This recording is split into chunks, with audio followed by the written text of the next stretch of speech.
All right, let's get right into it. There's a huge legal battle brewing right now, and it's all about the sound of the future. I'm talking about AI-generated music. Who owns it? Who gets paid? In this explainer, we're going to break down what's legal, what's not, and most importantly, how you can navigate this crazy new landscape. So why should you care?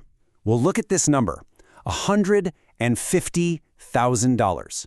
That's the maximum fine a court can hand down for a single song that infringes on copyright. Now think about AI models trained on millions of songs. Yeah, the math gets terrifying fast. The potential liability here is just astronomical. Okay, so this brings us to the main event.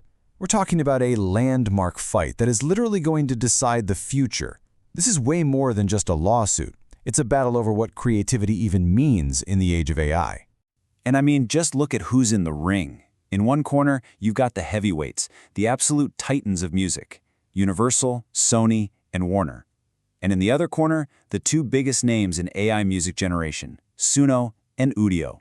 The accusation is pretty straightforward. The AI companies allegedly hoovered up millions of songs without permission to feed their machines. The stakes? Well, they couldn't be higher. So let's get into the nitty-gritty of their arguments. On one hand, the record labels are basically saying, this is theft, plain and simple, on a scale we've never seen before. But the AI companies, they've got a really interesting defense. They aren't denying they used the music.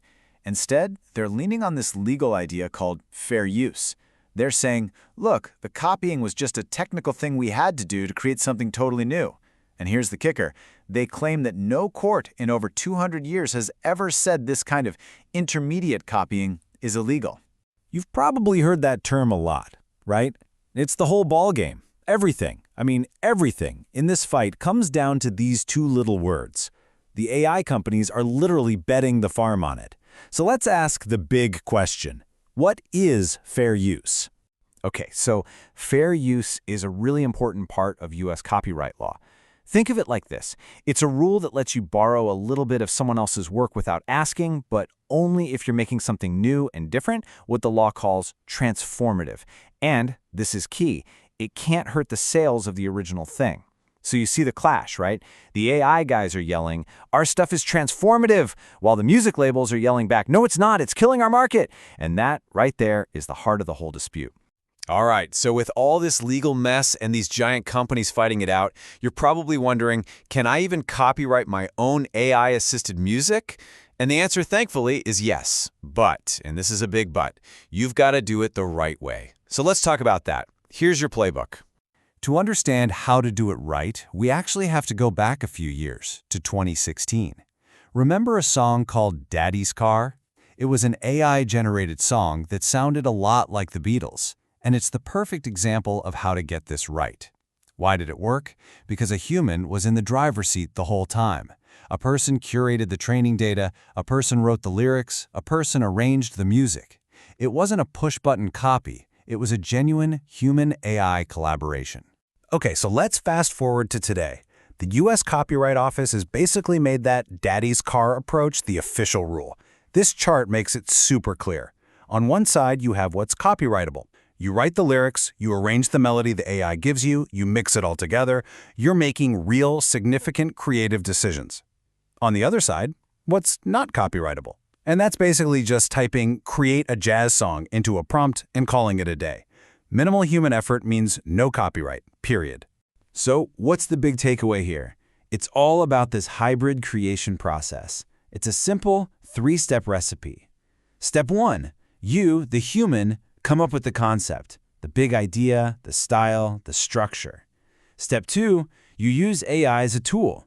Let it generate some ideas, some melodies, some beats.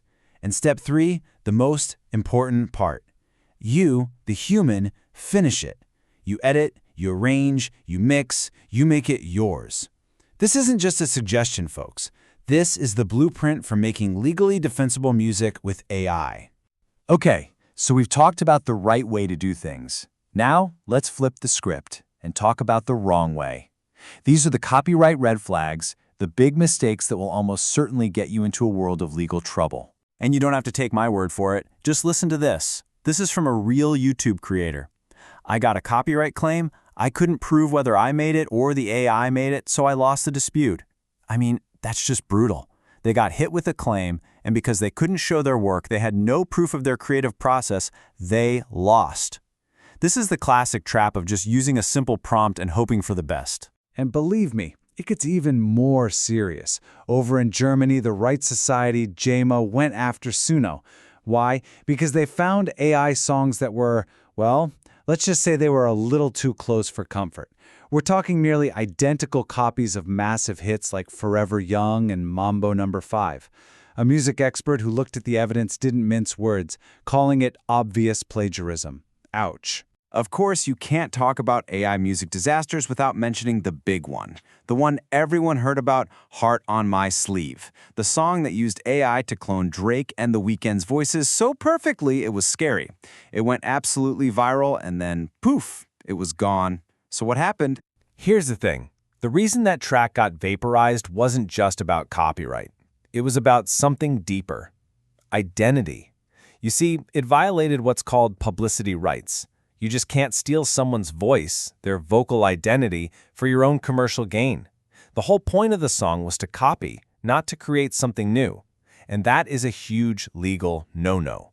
It's a bit like an old case where Ford got sued and lost for using someone who sounded just like Bette Midler in a car ad. You can't just impersonate someone's identity for profit. Okay, so we've looked at the lawsuits, the official rules, and some pretty epic fails.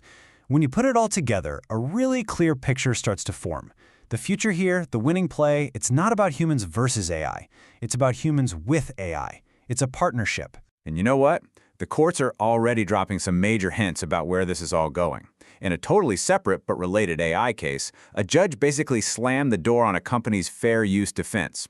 The judge's point was crystal clear. Just because you spit out a new product doesn't mean you get a free pass for infringement. For all those AI music companies banking on that argument, this was a massive warning shot. So let's wrap this up with your personal game plan. Here's what you need to do. Number 1, think hybrid. You're the artist, AI is your paintbrush. Number 2, document everything. I mean everything. Keep records of your prompts, your edits, your creative process. It's your evidence. Number 3, your goal is to transform, not to copy. Make something genuinely new. And finally, number 4, protect the stuff that is undeniably yours. Trademark your artist's name, your logos, that's your brand. And that leaves us with one last big question. As all this legal dust starts to settle, what does it mean for the future of art itself? Think about it. Will the next masterpiece, the next song that changes the world, be composed by a human, an AI, or, and this seems to be where we're heading, a team of both? We don't know the answer yet, because it's being written as we speak.